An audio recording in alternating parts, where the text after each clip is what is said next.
Well, thank you everyone for joining this talk. As you know, this is a continuation of our healing series, and we're very, very excited to be speaking with Ahmed Badr today, who is probably the most accomplished 22-year-old I've ever met. So to introduce Ahmed, Ahmed is 22 years old, as I said, and he's an Iraqi-American author, poet, and social entrepreneur working at the intersection of creativity, displacement, and youth empowerment. Ahmed's work combines poetry, archival collections, and multimedia to explore the complexities of migration, identity, and self-expression. Ahmed authored a recently published book called While the Earth Sleeps, We Travel, which looks into stories, poetry, and art from young refugees around the world, and that will be the focus of our conversation today. Ahmed has many other accomplishments alongside publishing this book, including founding Narratio whilst he was only a teenager, and it's something that he continues to work on full-time today. Narratio is an organization and online platform that works with and supports displaced young people around the world through many different programs. Through the Narratio platform, Ahmed also launched a storytelling fellowship for resettled refugees, which is in partnership with Syracuse University and the Metropolitan Museum of Art, which we'll also talk about a little bit later. So many other accomplishments, as we mentioned. For instance, Ahmed also hosts the Resettled podcast. He is also the co-host of the World Bank's Youth for Climate Live series.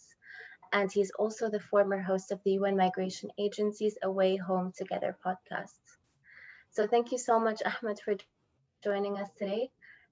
We would like to open up by getting to know you a little bit better. So would you mind telling us a little bit about your personal story? Tell us a little bit about you and your family and how you ended up in the US. Absolutely. Thank you so much for the wonderful intro.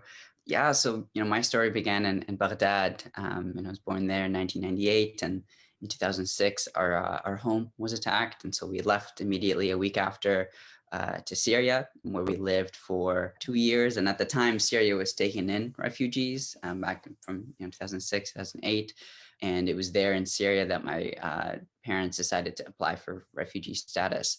And at the time, we were going back and forth between Iraq and Syria because my parents were on paid leave in Iraq. They were civil engineers for over 2 decades. And so we would go back and forth between Baghdad and Halab and Aleppo, where we stayed there for a year and then moved to the coast of Syria. And we had to make a decision. Do we go back to Iraq and kind of, be okay financially, but, struggle with safety, or do we stay in Syria and, struggle financially, but be safe? And so that's when my father decided to apply for refugee status. And after months and months of interviews, we received a phone call, and they said 4 one-way tickets to Sioux Falls, South Dakota. And so from there, we moved to the U.S. and have been here ever since, and have kind of bounced around to different places. And and then that's kind of the quick version of it. I'm sure we'll dive in more into the storytelling aspect of it and how it came to that. Sure.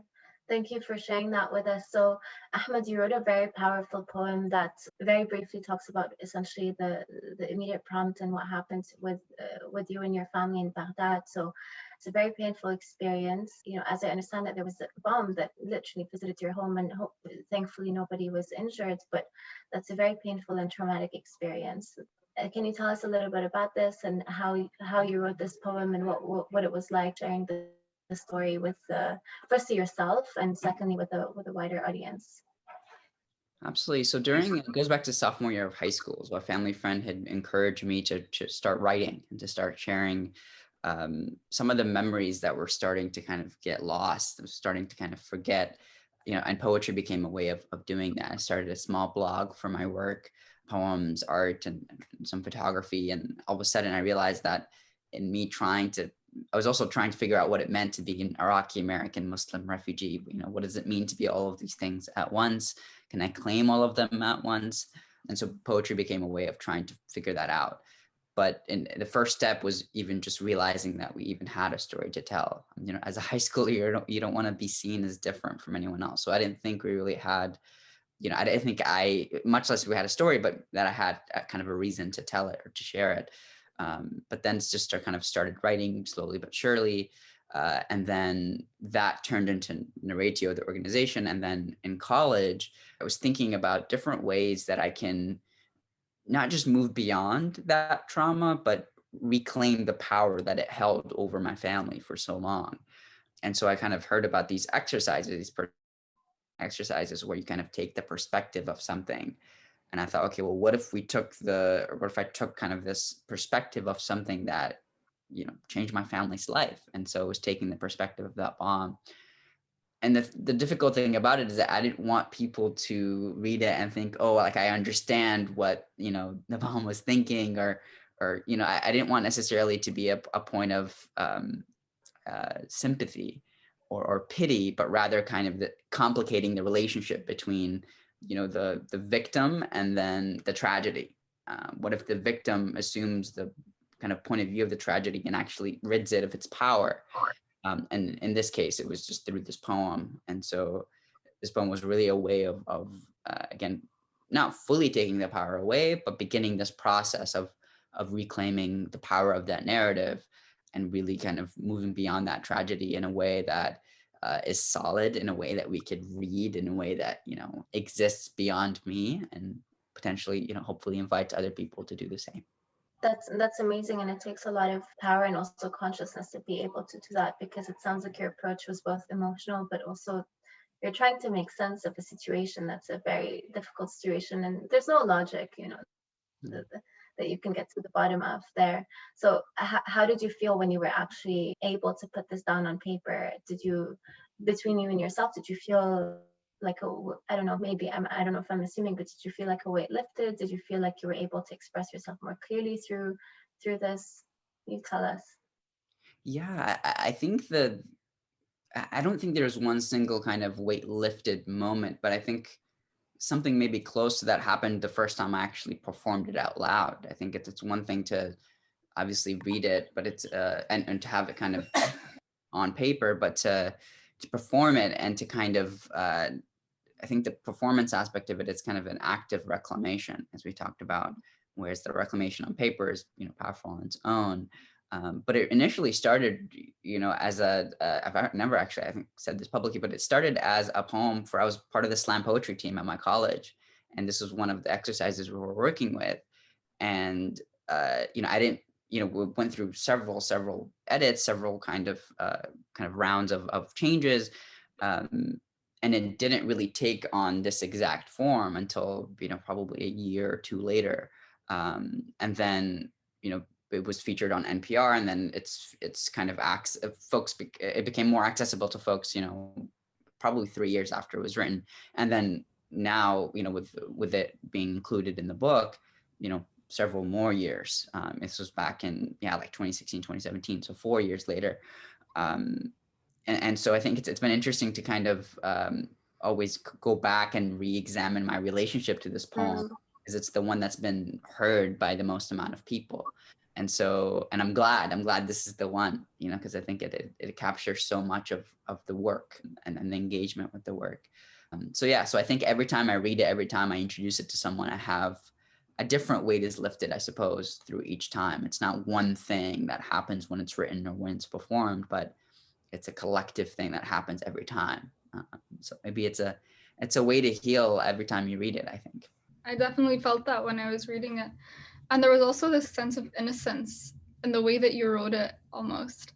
I was wondering, did you choose to write it in English because you were in the US, or do you feel more comfortable in English versus Arabic? How do you choose what language to work with?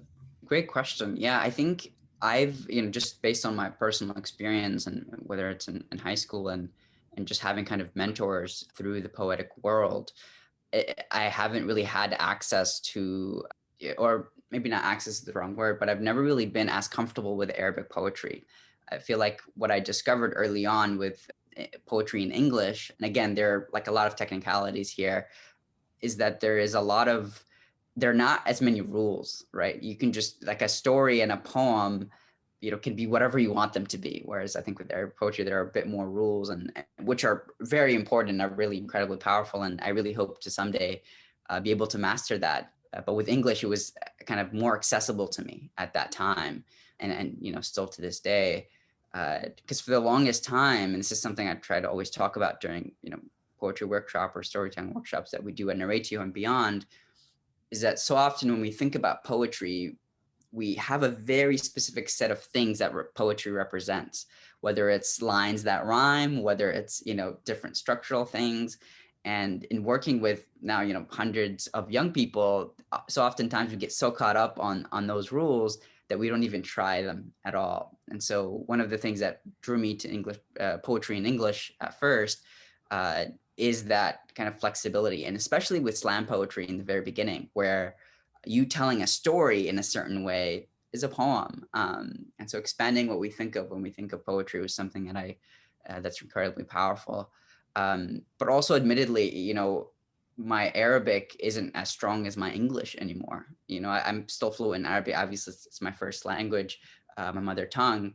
But there's a shift that happened. I've spent now 12 years of my life in the US and 10 years in the Middle East, right? So, the influence every day, English is all around me. And that doesn't mean that I can't strengthen my Arabic more and write poetry in Arabic, but it's something that is a bit of a heavier lift and I think will just take a bit more time. And it's something that I'm really, really cognizant of and want to kind of continue being aware of and continue growing.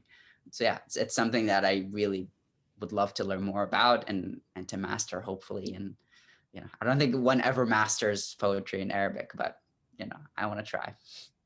I feel like this is really interesting because, and we will talk about this, but a lot of the people that contributed to the book are not just Arabs. So it wasn't purely like Iraqi refugees or Arab refugees, but you've spoken to so many different people from different parts of the world. So tell us a little bit about where you went and who you spoke to. The book, the kind of the folks that are featured in it, I met through travels in Greece, in Trinidad and Tobago, and then here in the US as well. So the cities within that, I spent some time in Athens. I spent some time in a camp north of Athens, briefly in the islands, and then in Trinidad and Tobago, mainly in Port of Spain, meeting with Venezuelan refugees.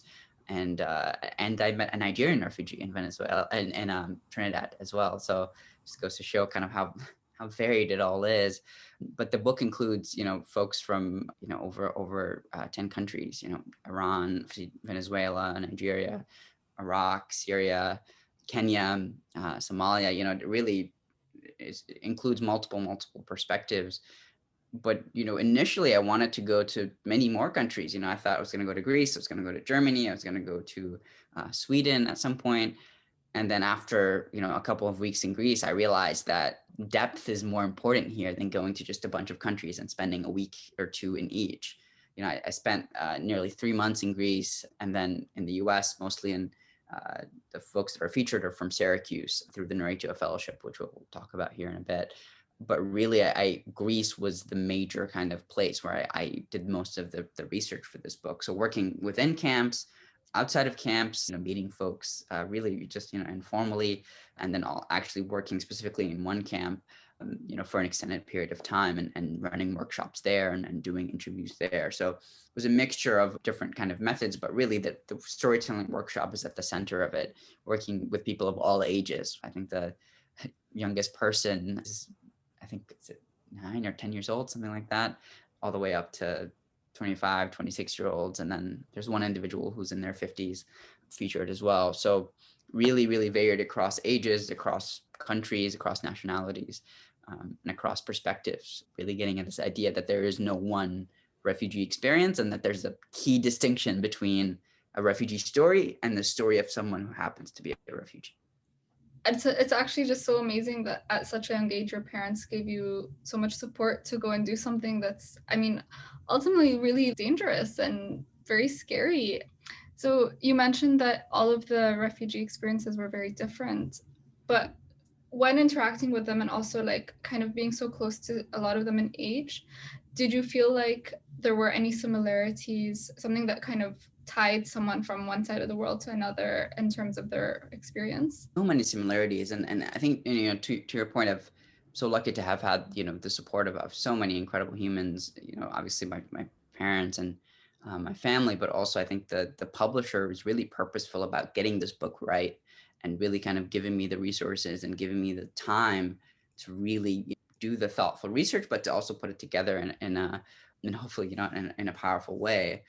And I was never really at any point worried about my safety going in throughout. I mean, obviously you can be careful, and, make sure that you're taking care of yourself and not putting yourself in any, dangerous situations. But I was never really worried, throughout my time in Greece or throughout any of the other places.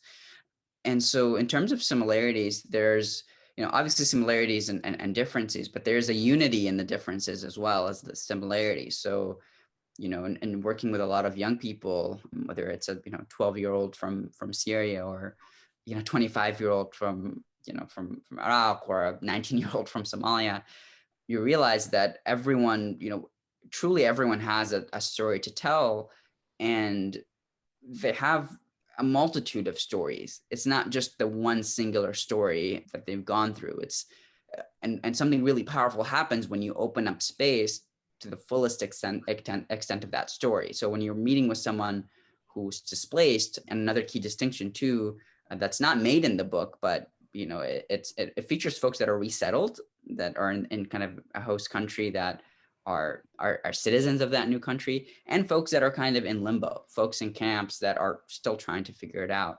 And that distinction really didn't matter. And oftentimes folks still had their own stories, still had their own perspectives, obviously differences there too. But I think that one of the biggest similarities too, I saw, especially within the younger group, was just this forward looking kind of nature, this kind of future making around what they wanted to do, what they wanted to be, and kind of their aspirations. And I think that's my space, my position there, and my kind of responsibility was to open up these spaces and then invite the individuals to do whatever they want within them. It wasn't kind of my job to say, talk about this or talk about that. It was just kind of opening it up and hopefully creating conditions that are, inviting and safe, where folks feel comfortable sharing their stories, any version of their stories, any kind of, or to the fullest extent, not just the story of why they left or why they're here, really going beyond that and talking about their hopes, their dreams, and whatever else they want to talk about, just living up to them rather than coming in with a specific agenda. Of course, yeah, that sounds like the right approach, and the just approach as well, because I mean, the difficulty with this kind of work is that you don't want to fall into the trap of, people being labeled as what's happened to them in their lives. And there is a common experience of being uprooted and being displaced. And it's important to be, as you exactly say, to have the opportunity to talk about that, and to recognize that it's something that's very difficult to experience, but it shouldn't become all who you are. So it's nice to hear how you approach things as well. We have a question from Malak, which I would like to read out. Malak is asking if you've been able to visit Iraq, and if so, how did it feel being home? That's a great question, Malak. Thank you. And if anyone doesn't know, Malak is an incredible artist. Follow her work on Instagram and other places. A remarkable artist. We went back once in 2015, and for just a couple of weeks, just to kind of see family. And it was really just such a remarkable experience, because, I saw cousins I hadn't seen since, 9 years prior. So you've seen just, obviously we kept in touch through Facebook and Viber and other mediums, but it's one thing to do that, and then to kind of go there in person and kind of relive in many ways, that history that I'm very, very proud of and hold close. One thing that I think was like pretty difficult about that visit was there's this guilt. There's like this guilt that, we were the lucky ones. We were lucky ones that were able to be resettled and to be able to kind of build this new life. And how do you kind of reconcile that guilt, but also not to automatically assume that just because, we're the lucky ones on the other side, that our life was necessarily better than the lives of my cousins and family.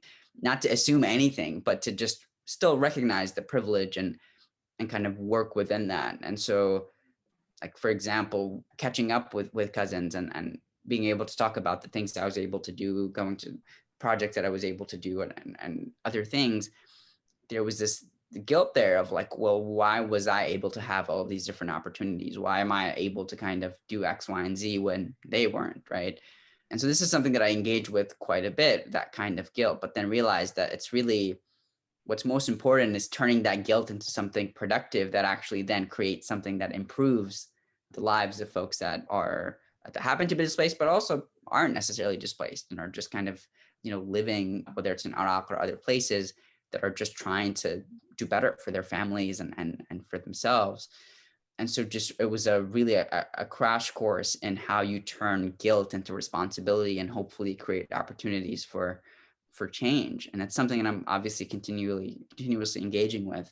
But that trip really reminded me of the responsibility I had, not just to folks here in the US, but back home in Iraq and other folks around the world. So moving forward, I really want to continue to do this work internationally and create more spaces for young people displaced or otherwise to share their voices with the world on their own terms. And so, yeah, something that I really hold close and I hope to do more of. Thank you, Ahmed. So on the topic of creating spaces and giving people the opportunity and the platform to speak, can you tell us a little bit about the Narratio project and about the fellowship? Absolutely. So that initial kind of tiny blog I started during my sophomore year turned into Narratio. So I had realized that me trying to figure out what it meant to be, part of all of these different identities and expressing that through poems or artwork, that this was something that I wanted to make available to other young people around the world. So that's how Narratio was born about a year later in 2015, just as an online platform in the very beginning, just for my classmates to submit their work and reach out to people just on Instagram and other places, publishing poetry, art, photography, films. And then it's grown, been very privileged over the last 5 years that it's grown to over 17 countries. We've published the work of over 300 writers and artists, and we've done workshops around the world. And then our fellowship program, which is kind of the flagship that we launched in the summer of 2019 for resettled refugee youth here in the US. The first location was in Syracuse in upstate New York. And the idea was to every year have a cohort of 8 to 12 young people, ages 17 to 21, that participate in this fellowship for the entire year with a month-long residential component where they can engage with storytelling and have access to different kinds of storytelling across poetry, art, filmmaking, what have you. And the first year was focused on poetry. So for the first month, they had access to podcasting and photography in different forms, but the main focus was on poetry. And since our major partner was the Ancient Near East department at the Met, each fellow chose an object from the galleries and reimagined its label as a poem. And then by the end of the month-long kind of residential component, we traveled down to New York and they performed those poems among the objects, among the galleries, but specifically at the Royal Assyrian Court. And they've continued to perform those poems. They're featured in the book. There are 11 fellows, but 10 specifically wrote those poems and they're in the book. And they've been performing those poems, since then. They performed them at the UN. They had an exhibit at Christie's back in February. And, they had an exhibit in Syracuse, both working locally and nationally. And we just did the second cohort this past summer. We did a hybrid COVID-safe version for 6 fellows focused on filmmaking. So they've all prepared kind of short form autobiographical films that we'll be screening next month. Yeah, so the fellowship is something that really, really we're passionate about expanding to, locally and nationally and internationally. And it's something we're very, very proud of. That's really amazing. Firstly, I'm so excited to see the films that come out. And I think there's something very touching about what you said. I mean, I wish I could have seen it, but being able to exhibit your work at the Met, and especially being in these spaces where, I mean, we all know that a lot of these Western museums have taken so much from from our parts of the world, and part of it feels like reclaiming a space and creating the narrative with these objects. If you're able to talk about it and comment on it and hold that space and make it your own again, so there's something very powerful and empowering about that, actually. So so I know that some of the Narratio fellows actually contributed work to the book that was just published. How did they react to the book, and what was their response and experience with it? There are very many FaceTime calls when the shipments finally came through. I hope that I was able to kind of obviously share the book with them in person to have kind of a celebration around it. But Working with the publisher, we prepared special boxes for each of them that included obviously the book, but other swag around it, t-shirts, and did a custom t-shirt with an amazing company called Refugees based out of Portland, Oregon, and just like a kind of a special box for them. And I told them, once you receive it, FaceTime me, so we can kind of open it together. And it was beautiful. It was just such a beautiful experience. And the best part has been obviously seeing them being so proud of their work represented in it and then posting on social media. But a few weeks ago, I got a text message from some of them that they were just randomly at Barnes & Noble and were able to find the book, and they just opened it and they're like, this is us, here I am. That's been kind of the most rewarding thing. And for me, it's just seeing because there's something very special about having a physical representation of your work, right? And one that can live beyond you and beyond, and go to places you can never even imagine. I think that's my favorite thing about just books as a medium, but specifically this book, that it's so collective, and getting it to obviously first and foremost the people who are featured, and then to all of the different stores and the places that other people have access to, has been just so powerful and so wonderful. And yeah, just going to Barnes & Noble and seeing that just there on the shelf, just such a simple thing, but such a powerful thing as well. So I've been very, very excited every time I receive one of those text messages. What an amazing accomplishment, Ahmed, not only to put yourself in Barnes & Noble and just creating this beautiful book, but also, to just put so many voices forward and make so many young people happy. You probably made dreams come true that they didn't even expect. Are there any contributors that you couldn't reach and they couldn't get the book? Just a couple. There are about 27 total. There were just 2 that I wasn't able to reach, unfortunately. But and I'll keep trying, of course. But I'm really happy that the vast majority were able to receive it.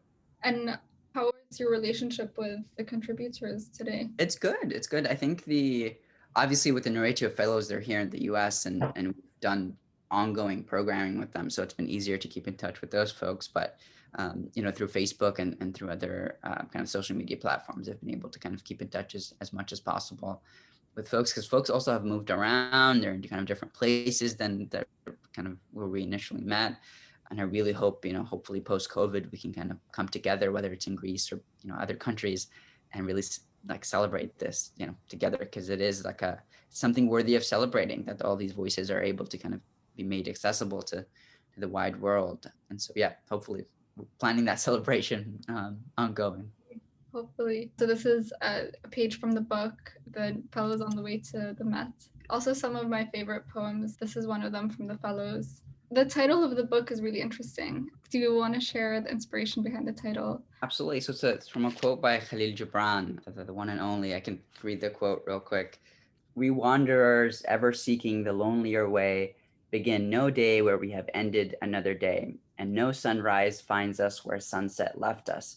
Even while the earth sleeps, we travel. We are the seeds of the tenacious plant, and it is in our ripeness and our fullness of heart that we are given to the wind and are scattered." That's from Khalil's The Prophet. And so that phrase, just "while the earth sleeps, we travel," was just so striking. I thought it was a fitting tribute to everyone that's featured. So you mentioned that the youngest was around 9. And we talked about this before, where you said you use templates to talk to the children. Can you share a little bit about the experience of working with such young kids and also talking about such difficult topics? Yeah, so I think a key part of it is that I didn't lead in with the difficult topics. So, I think this person specifically is a bit older and is in their 20s, but similarly, I think there are that template of it was just one piece of paper, 2 sides. Yeah, like Mayar. I just got a voice note from Mayar's family just last couple of days. He's received it and has been going through it.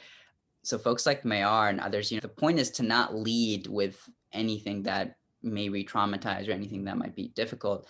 Really simply, for working with the children, we had 2 different templates. There's one that was simply a box, and then above it said dreams, and in the box you can fill in whatever you'd like to fill in.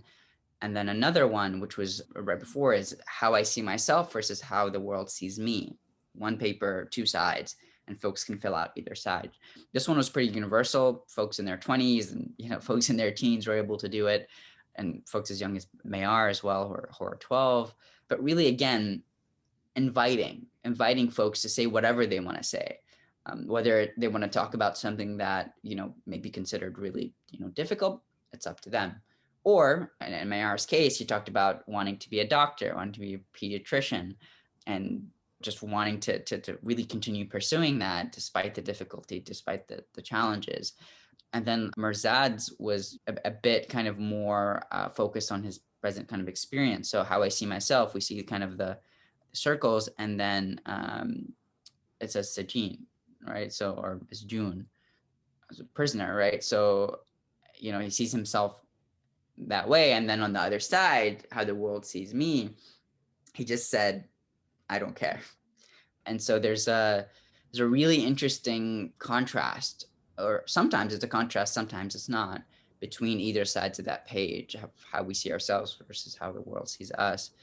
So for him, it was, you know, as a prisoner, and then the flip side didn't matter. So yeah, so these templates were very, very helpful in just kind of starting those conversations. And then themselves, like every template tells its own story, I think. And it's just, in terms of access, is much more accessible than coming in saying, you know, let's write a 3-page story, or let's write a poem. It almost seemed like the younger kids were more hopeful.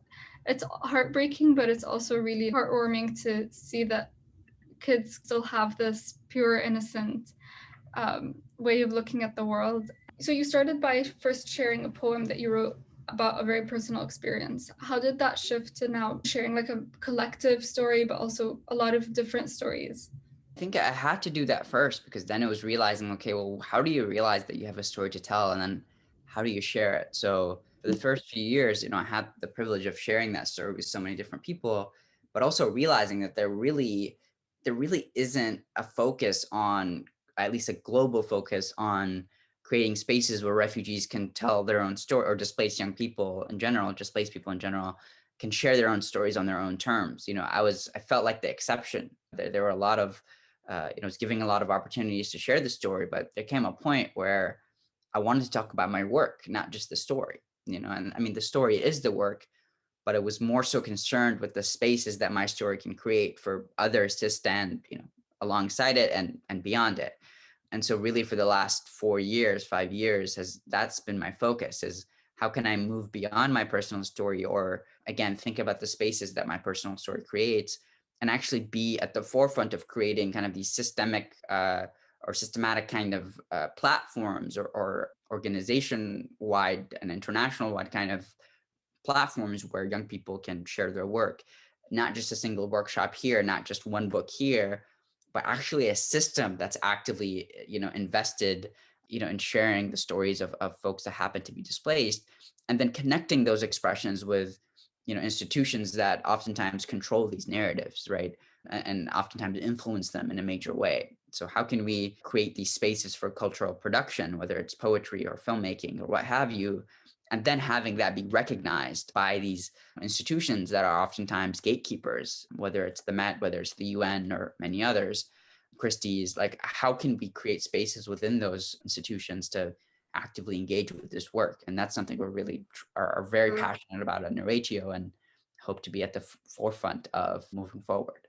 That's amazing, and it's creating those spaces, but also creating that dialogue and that recognition, right? To a certain extent, also that awareness you're basically putting a responsibility on some level on these organizations to engage with the right people and with the right stories, and to create that type of legitimacy, or actually push them to basically seek that legitimacy.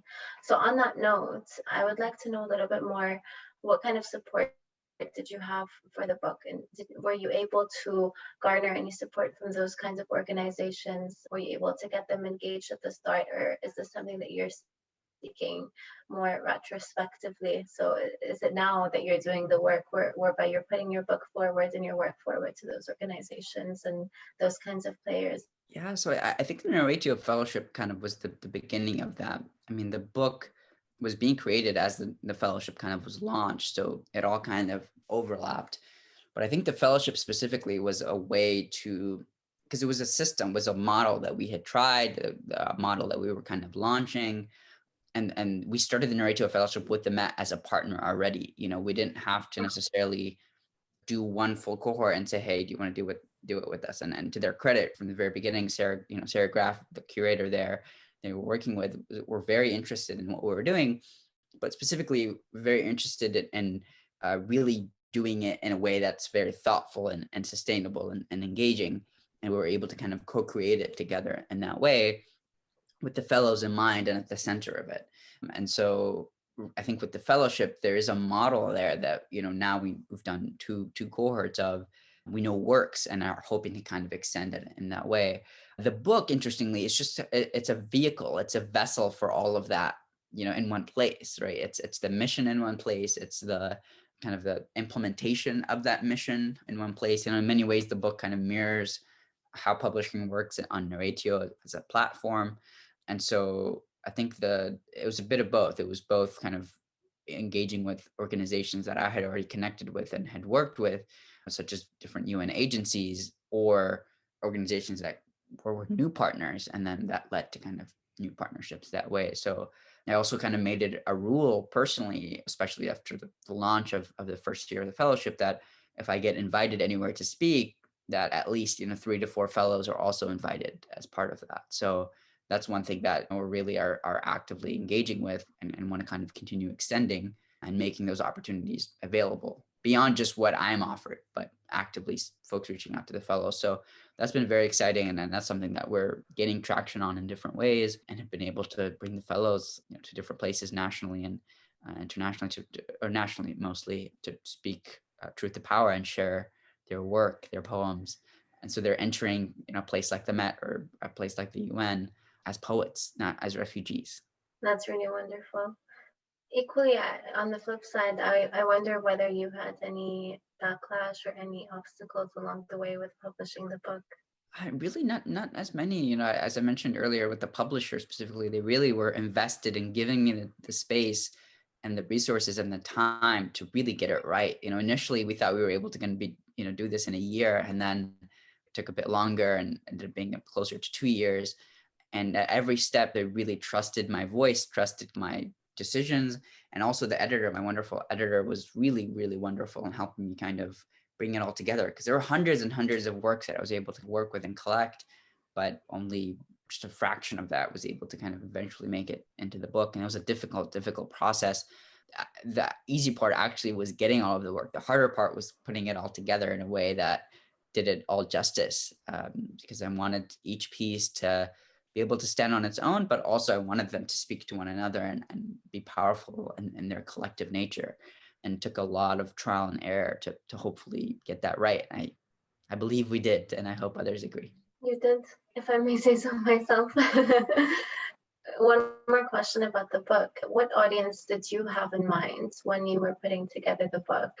And do you also think that the other contributors have the same audience in mind? Great question. Personally, first and foremost, I wanted the contributors to be proud of it. That was my first audience. I wanted to make sure that they were proud of its collective nature and how it all came together.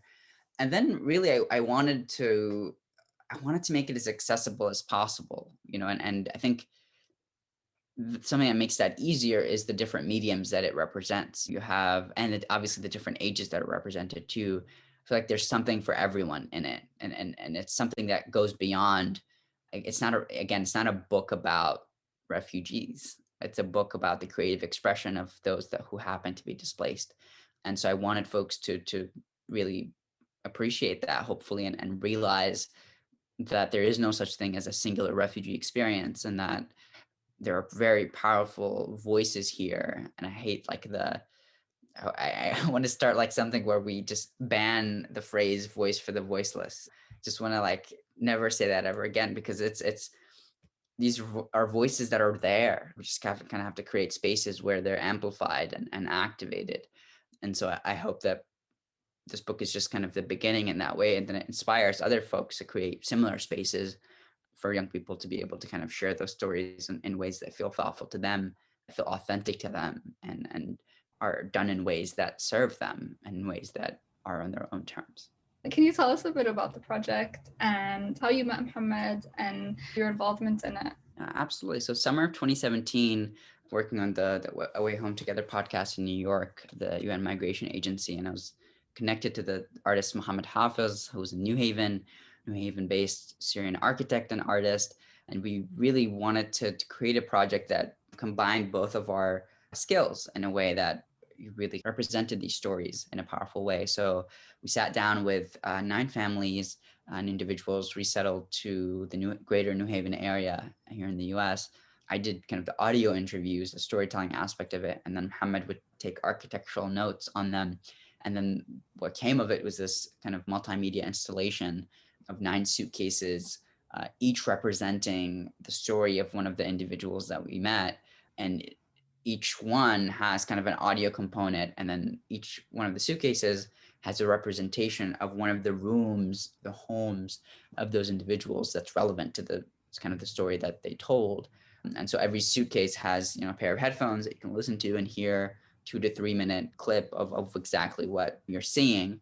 And then there's a placard on the right that has a more extensive version of the story. And so we launched that in September 2017, and it's been touring around the country since then. It's been such a wonderful project to get, again, speaking about physical representations of the work. It's one of the most powerful ways that you can enter someone's story by fully just being there and experiencing it through the audio, through the architecture, and through the sculpture. So it's a project we're very, very proud of, and we're excited to kind of continue making accessible to other people. And all the stories are available on the site, which I'll paste here in a second, where you can go in and look at each suitcase and hear the stories of the individuals who are represented and who we had the pleasure of working with. This is such an amazing project. What was the experience like for you interviewing the individuals for this project versus when you spoke for the book? I mean, I think there were a lot of similarities, in terms of just the Unpacked is specifically kind of different because there's an architectural component, right? So the story, that kind of the questions you would ask as an interviewer were kind of informed by that, because we had to there was a specific kind of focus with each room and each place, where you can kind of see exactly where that fit in. So part of it was just logistics. Whereas with the book, with While the Earth Sleeps We Travel, it was a bit more varied, and it was more so about, had a lot more space to talk about, representation, and the implications of representation through those exercises, those templates that we went over. Whereas with Unpacked, it was very, very focused and had just had a different focus in sharing those stories. Whereas with this one, it was more so just, opening up that space for that storytelling, and also different mediums, right?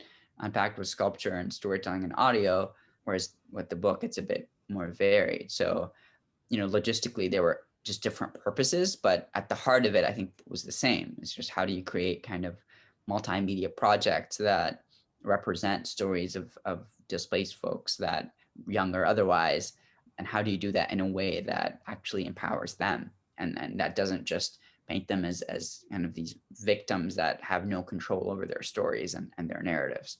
So ultimately, I think the thread that runs through every project is this idea of moving beyond victimhood and really realizing that we're way more than the tragedies that we may have experienced. What was it like for you working with Mohammed? How did you meet him? And what was the collaboration like for you, being the poet and the storyteller, and Mohammed coming in with the more technical art and architecture skills? Yeah, so we met through the Wesleyan Center for the Arts. So I was there. I was a sophomore. I was a sophomore at West at the time, and they had kind of connected with him, and they made that initial connection. But it was wonderful, putting this project together. Really, just being very forward and honest with one another about what we were each kind of bringing to the table, and then melding that together and constantly kind of communicating about each story, each representation of that story, and really just kind of melding both of those together, because both very, very different skill sets, but there was a lot that we can combine forces on and help one another on. So really taught me a lot about collaboration, especially with a project as kind of varied and as large as this one. So yeah, it was wonderful. I can imagine. I wanted to jump now and talk about your other work. Can you tell us a bit about Youth for Climate? So Youth for Climate Live is a series put on by the World Bank, their Connect for Climate program, the Italian Ministry of Environment, and the UN Youth Envoy's Office. And it's a series of 9 episodes, one a month, webinars around kind of preparing for the COP conference, the major climate conference coming up, COP26. So every month, usually on Friday mornings, our final one is next month. We've been doing it since June. And we have usually 3 young leaders who are climate activists, and then 2 executives or folks that are kind of at the forefront of their field that are a bit older, and we put them in the conversation. So I have the honor of co-moderating those with my co-host, Selena Abraha. And so, it's been wonderful. It's been such a interesting field. It's something that's, it's not my area of expertise per se, but I've learned a lot about it. And it's been such a wonderful, wonderful experience. We've, interviewed anyone from the UN Deputy Secretary General, Amina Mohammed, to the Vice President of the EU, to really kind of grassroots climate activists across the world. So it's been very, very fun. And yeah, please join us for the next one. It's going to be, we're going to continue engaging, but next month is going to be the 9th and final episode. That's very exciting. Ahmed, I wanted to ask, so I know that you're probably a poet and storyteller at heart, but you touched on the fact that some of the fellows that you're working with are going to be creating short films. There's also this work that you've done with Muhammad Hafiz, which is a very different medium to the stuff that you traditionally did. So can we expect to see more stories either from you or from the people that you're working with in different artistic media going forward? Absolutely. So I think, now I'm letting this book breathe a little bit before figuring out what, might be next book-wise, but absolutely. So, this upcoming summer, we're working with the Syracuse cohort of folks, and we're thinking of another location as well. We're going to be focused on photography. So we have a partnership with National Geographic and some of their photographers. So they might be working, we're finalizing at the moment logistically, but they'll likely be working with the cohort of fellows on photography. And so the fellows will have a photography exhibit, either in the fall of this year or in the spring of next, and continuing kind of that collaboration. So at least photography will be the kind of the next one for our fellows, and we'll continue kind of spreading the word about it. That's so exciting. Well, thank you so much, Ahmed. This was really lovely. So lovely to meet you and to speak with you.